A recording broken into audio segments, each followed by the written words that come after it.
Okay, here's the deal. I give you the driver and the lookout man, and you bleed me down to accessory. I'm basically out on time served. Oh, pardon me, I thought this was my 3 o'clock. Okay, everybody, forget what I just said. We are looking at World of Tanks. Yes, an accidentally good game in the T37. I say accidentally because every other game has just been pure garbage, but that's just the way I play. Instead of going north, get shot behind a bush like I usually do, I thought, why not just come up the middle and see if I can affect anything that's happening in the heavy tank choke point, which we see here. But they're heavy tanks. It's going to be a while till they show up. So, I'll turn around. I'm not sure why, but I managed to find a Sherman Jumbo. I think that's a Sherman Jumbo. You'll have to bear with me, I'm looking at a very small screen. So anyway, we'll move up.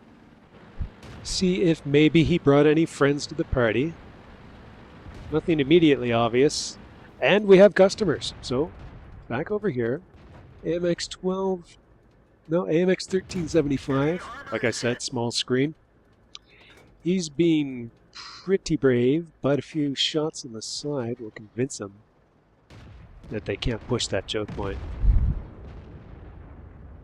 Now that's not really a gigantic thing, one shot into the side of a 1375, but it does change the tempo in that region of the map. Now instead of them pushing aggressively, they're holding back. And I can see the 12T, my French counterpart, has been sitting next to me, neither of us aware of the other. And it's just pure luck he hasn't decided to unload into me.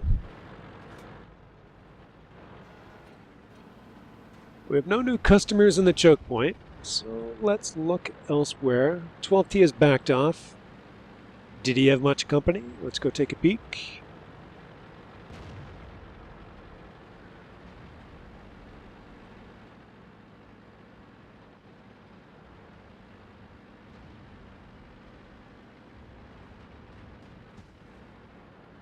The only reason I'm bothering with this part of the map at all, really, is because I know there are still tanks sitting behind me who are waiting for something to shoot at. If I can find things, I can get some assistance credit for it, and maybe we might not lose. So far, scouting in this area has not been terribly profitable.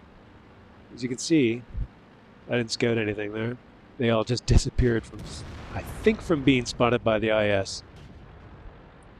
So he seems to have this, although he's constantly under fire on that ridge line. So I'll go around and see if I can find what it was that ganged up on that KV-2.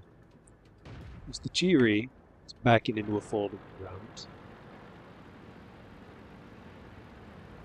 And there's no artillery, but still I keep backing off, trying to break contact. I guess it's not a bad habit to have, but it slows things down. Anything else sitting out there? Not so much. IS-2 just bought the farm. Sorry, IS. The IS just bought the farm. I don't think we have an IS-2. He's behind a rock.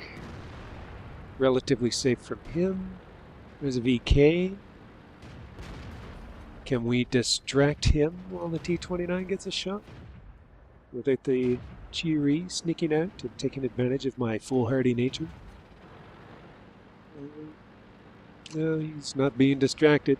Nor do I want him terribly distracted by my tank. This is, after all, just a cookie tin on tracks.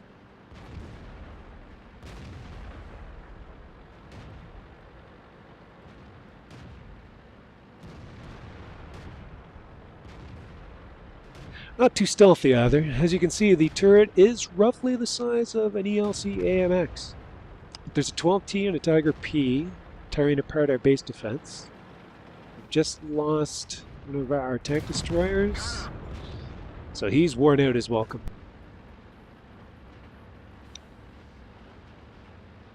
Again, no artillery. These habits are hard to break. Tiger P is still pushing. We only have one tank left to watch the base. So let's give him the impression that he's in more peril than he truly is. Yeah, I'm sure if he's watching me, he's quaking in his boots. All right, I can see getting stuck like that, but this, I mean, come on. Anyway, close up. He now knows he's got a tank sitting above him. He doesn't know I have no hope of getting that gun to bear on him. But he does not want to get rammed either, I would think. So you can see discretion overpowering valor at this point. And he's backing off. I'm going to stick around here just long enough to convince him that I have a continued interest in his well-being.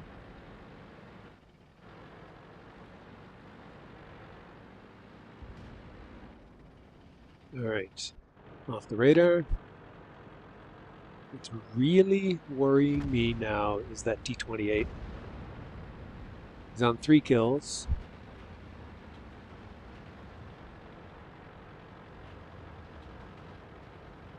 And we're relatively even. And when you're relatively even, and they have a T-28 and you don't, that makes me nervous.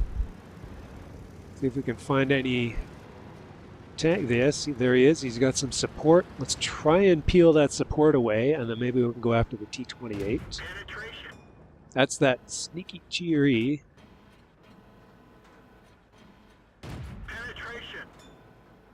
The T-28 can be penned on the sides and back from just about anything. It's just that frontal armor. I think it exceeds 250 mil.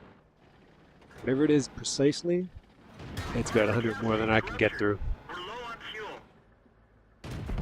Cheery. Give him one straight through the old Francis Ford cupola. Again, no arty. Just go. Just go. There, no, just go. There's no arty. There is no arty. There you go. All right. Now, try and help our 152 against that T-28.